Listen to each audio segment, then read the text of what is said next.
अस्सलाम वालेकुम जनाब, बिस्मिल्लाहिर्रहमानिर्रहीम। ये मेरी सेकंड वीडियो है और आज की जो मेरा वीलॉग है वो कराची सर्कुलर रेलवे के ऊपर है। ये वो सर्कुलर रेलवे है जो जिसका एक शानदार माजी था और बरसों इसने इस शहर पे हुकूमत की और कराची के शहरियों के लिए एक मुफीद ट्रांसपोर्ट सिस्टम प्रोवाइड किया। स्टार्ट करते हैं इसकी हिस्ट्री से और फिर आहिस्ता आहिस्ता आगे बढ़ेंगे और देखेंगे कि करंटली इस पे क्या काम हो रहा है और इसमें क्या क्या फीचर्स हैं। तो अगर हम माजी में जाएं तो इसकी जो स्टार्टिंग है वो 1964 में होती है और 99 में इसको क्लोज कर दिया जाता है ड्यू टू फाइनेंशियल लॉसेस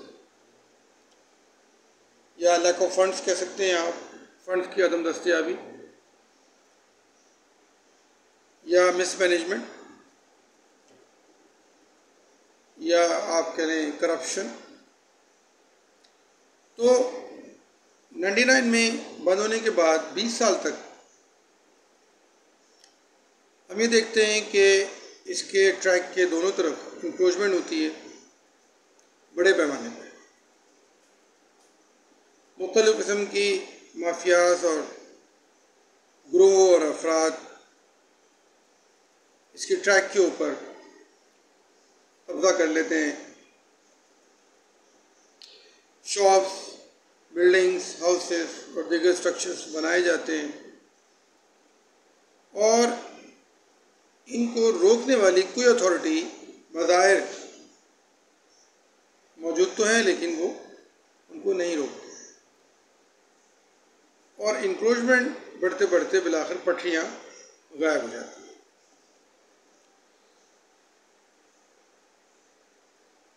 2005 में मुशर्रफ साहब के दौर में कोशिश की गई इसको रिवाइव करने की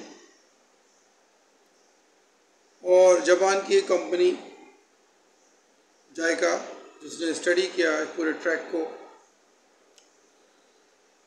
फिजिबिलिटीज़ बनाई, सेंट्रल गवर्नमेंट को बताया कि इसको रिवाइव कैसे किया जा सकता है और ये ऑफ़र दी कि 40 इयर्स के सॉफ्ट लोन भी हम प्रोवाइड करेंगे। लेकिन अगेन अदम तवज्जोही की वजह से या फंडिंग ना होने की वजह से या पॉलिटिकल विल ना होने की वजह से या और किसी वजह से जायका की इस ऑफ़र को भी रद्द कर दिया गया और बिलाखिर जायका पाकिस्तान से चली जाती है। 2008 में पीपल्स पार्टी की गवर्नमेंट आती है, सेंटर में भी और सूबे में भी, और एक कंपनी क्रिएट की जाती है KUTC, Karachi urban transport corporation, जिसको ये जिम्मेदारी अता की जाती है कि वो इसको मैनेज करेंगी और वो इसको एग्जीक्यूट करेंगी और मुख्तलिफ फिजिबिलिटीज़ बनने के बाद ये डिसाइड किया जाता है कि 2010 में इस पे काम शुरू होगा और 2014 में ये अपनी असल हालत में ये ट्रैक बहाल हो जाएगा। लेकिन ऐसा भी नहीं होता और बात पहुंचती है नवाज शरीफ साहब के दौर में और फिर उसके बाद इमरान खान की गवर्नमेंट 2018 में वजूद में आती है। सुप्रीम कोर्ट की हिदायत के मुताबिक और उनके प्रेशर की वजह से रेलवे अथॉरिटीज़ हरकत में आती हैं, सिंध गवर्नमेंट के इदारे हरकत में आते हैं जिनकी ज़मीनों पे लोग काबिज़ हैं, चाहे वो KMC की ज़मीन हो, चाहे वो KDA की ज़मीन हो या वाटर पोर्ट की जगह हो, उनकी इंक्रोचमेंट शुरू होती है। और फिर उसके साथ साथ हम देखते हैं कि KCR के ट्रैक को भी क्लियर करने की कोशिश शुरू हो जाती है। इसमें सिंध हुकूमत का बहुत बड़ा हाथ है कि जिन्होंने ट्रैक को क्लियर किया। तो इमरान खान साहब की हुकूमत में इसको बनाने की कोशिश की जाती है, यूँ कह लें कि संजीदा कोशिश की जाती है। दाऊद पोता साहब को डायरेक्टर बनाया जाता है KCR रिवाइवल प्रोजेक्ट का, और अक्टूबर 2021 में डॉन में उनका एक इंटरव्यू छपता है जिसमें वो बहुत सारी डिटेल्स की बात करते हैं। वो बताते हैं कि 40 किलोमीटर का ट्रैक है पूरा, और 5,50,000 पैसेंजर्स पर डे इस पर सफ़र कर सकेंगे जब ट्रेन चलेंगे इसके ऊपर। न्यू ट्रैक बिछाया जाएगा, नई कोचेस परचेज की जाएंगी, इलेक्ट्रिक ट्रेन होंगी, और ड्रिग रोड से लेकर डाउनटाउन तक इसको एग्जीक्यूट किया जाएगा।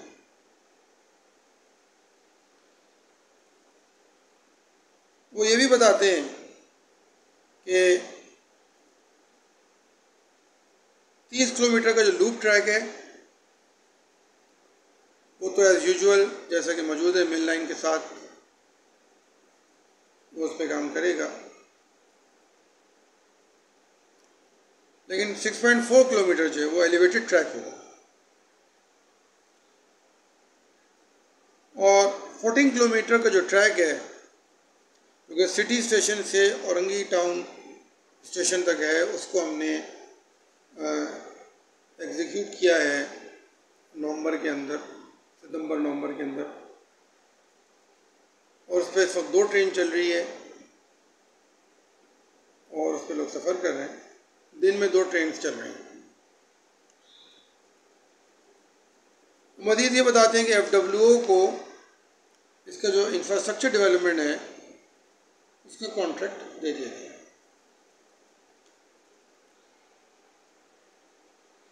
टोटल जो कॉस्ट है इस पूरे ट्रैक की 44 किलोमीटर की वो 205 अरब रुपए बनती है, जिसमें से FWO 11 अरब रुपए की लागत से मुख्तलिफ ट्रैक्स को पुल्स को बनाएगा, एलिवेटेड ट्रैक डिज़ाइन करेगा, अंडरपासेस बनाएगा।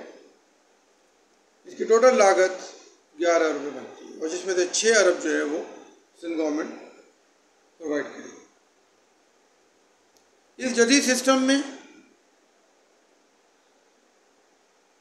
न्यू सिग्नल्स होंगे, न्यू ट्रैक्स होंगे, लेटेस्ट टेलीकम्युनिकेशन अपरेटस होंगे, और हर चीज़ जो है वो अप टू डेट होगी।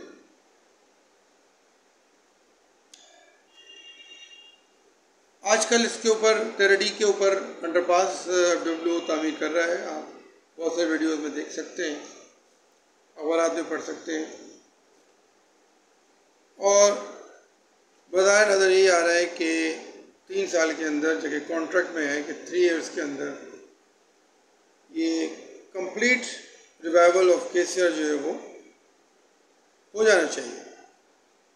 2 इयर्स के अंदर FWO यानी फ्रंटियर वर्क्स ऑर्गेनाइजेशन FWO ने काम करना है, इंफ्रास्ट्रक्चर को डेवलप करना है, और 3 इयर्स में ओवरऑल कंप्लीट ये ट्रेन जो है वो अपने ट्रैक के ऊपर रवा-दवा होंगे। अगर फाइनेंशियल मॉडल की बात की जाए तो बिल्ड ऑपरेट ट्रांसफ़र मॉडल को फॉलो किया गया।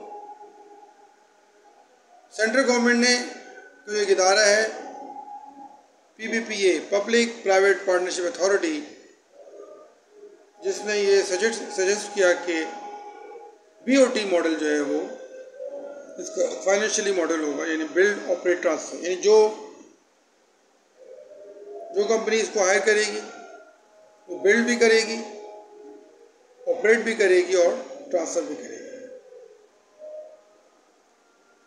तो इस मॉडल के तहत इस पे जो है वो काम जो है वो हमारा जारी है। लोग उम्मीद करते हैं कि शायद इस दफ़ा जो डिसीजन लिए गए हैं सरकार की तरफ से उसमें सेंट्रल गवर्नमेंट और केंद्र हुकूमत मिलकर काम करेगी, लोगों की मुश्किलात में कमी आएगी, चिंची रक्षों से जान छुटेगी, मिनी कोचेस और दीगर जो इलीगल बहुत सारे ट्रांसपोर्ट से उससे जान छुटेगी और एक बेहतर मास ट्रांजिट मंसूबा कराची की शहरियों के हवाले किया जाएगा। रियल चैलेंज करंटली जो रियल चैलेंज है वो दो हैं। एक इंफ्रास्ट्रक्चर जो डब्ल्यू तामीर कर रहा है और इस दौरान telecommunication, water board, sewerage board, सुई सदन गैस और के इलेक्ट्रिक की जो लाइन हैं उनकी रीलोकेशन, ये एक बहुत बड़ा चैलेंज है। ये दो चैलेंजेस हैं करंटली। इस पर अगर बासानी इसको काबू कर लिया जाता है या इस टास्क को पूरा कर लिया जाता है तो उम्मीद करते हैं कि FWO 2 साल में अपनी जिम्मेदारी को पूरा करते हैं। उम्मीद करता हूं कि आपको मेरा ये वीलॉग पसंद आया होगा और आप इस पर कमेंट्स करें। कमेंट्स बॉक्स में जो भी आपके सजेशंस हैं, पॉजिटिव कमेंट्स हैं वो आप ज़रूर करें, मैं उसको वेलकम करूंगा। जब तक के लिए अल्लाह हाफिज़।